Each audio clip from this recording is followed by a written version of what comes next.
Is accomplishment your drug of choice? Hey guys, welcome back to 5nothing100nothing.com.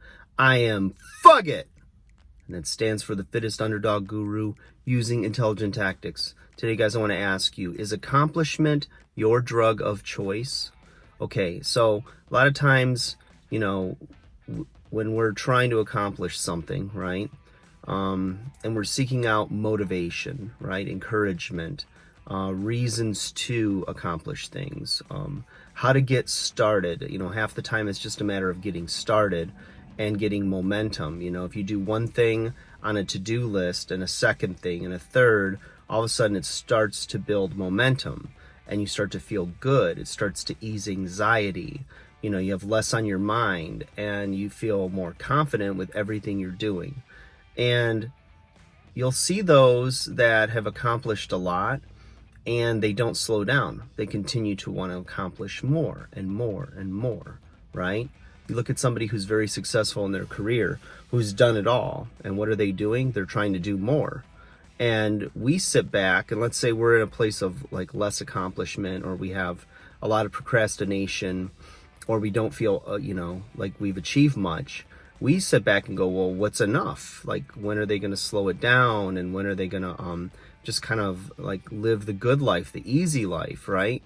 But the thing is if you've ever had a time in your life when you were very accomplished, when you were doing a lot, getting a lot done, you look back and you wonder how you ever got all that done, but you do. There's always enough time if you're regulating your time appropriately and figuring out what the most important things are for your life, what's critical, what you need to do, what's time sensitive, right? And you get a lot done that way.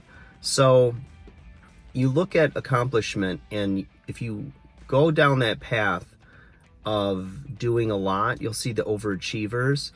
They'll tend to try to find a way to turn it off because they're always on. Their brains are going. They're in some ways, you'll see the workaholic, and they achieve a lot and they sacrifice a lot to achieve that success. And some of them will be like, yeah, I've sacrificed my family life and, taking care of my body and having balance and seeing friends. But the truth of the matter is, a lot of times that accomplishment is the drug itself. They like to see a lot of letters after their name if they're, say, a professional student, where they like to continue to learn. And what happens is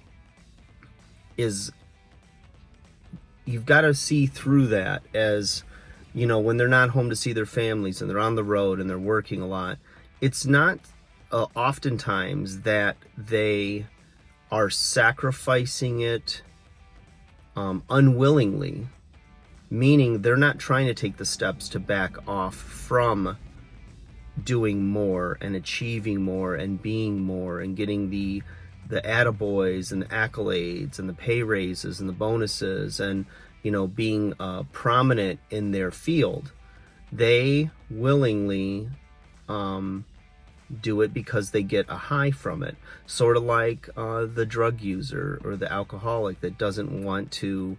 They say they want to quit. They realize that their life is not balanced or it could be in shambles, but the high they get from their drug of choice keeps them from changing. They get so much gratification and satisfaction, even if temporary, and continue to want more and more and more. And so while I encourage you to continue to go down your path, set your goals, set some markers of your achievement, these are all really good things. But just know in turn that if you go down that path too far, you're going to realize over time that, maybe you miss some things. If you're the person who's the workaholic, is passionate about their work, and you don't have a family, you don't have children, a spouse, somebody, and that's what you love to do, then you've identified, who you are, and your self-awareness is high, and that's fine for you. Continue to go down your path. But if it's causing strife in your personal life, if your health is suffering because of it, you need to take a step back and ask yourself, is this who I am? Is this what I want for my future? Is this who I'm going to be? And am I going to be okay with this, in 5, 10, 20 years? And sometimes, I'll see those that, now that I'm in my mid 40s, I around 5 years ago or so started to see that, where it's like, I was the accomplished, overachieving, doing so many things with my life even before middle age, where I went so far down that path of chasing, the next success, the next achievement, that I realized that it was a drug for me. And I had to scale that back because I'm like, is my life really fulfilling? Do I feel completely satisfied with where I am in my personal life, my professional life? And I think these are all questions that we need to ask ourselves, especially if you're younger and you have a lot of time on your side to make those changes for the life you want to have in a year, 5, 10 years, 20 years. And just try to think about the end game. Where are you trying to go with everything you're doing? And you can have it all in varying measures. And you hear a lot about trying to find a work-life balance. Well, there's no such thing as perfect. And I don't know anybody that's ever had the perfect balance of all of them. There's usually sacrifices on one end or another, but there's an end game to it. And maybe it's a year of sacrificing time to build a family or whatnot. But figure out who you are and what's really important to you.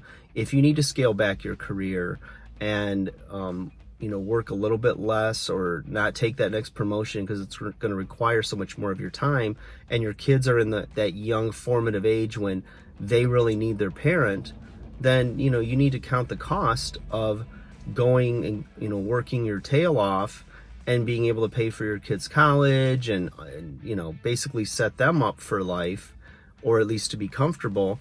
But now you're spending money in therapy and you're trying to buy their affection, and all these things can happen to where the wealth meant nothing to you.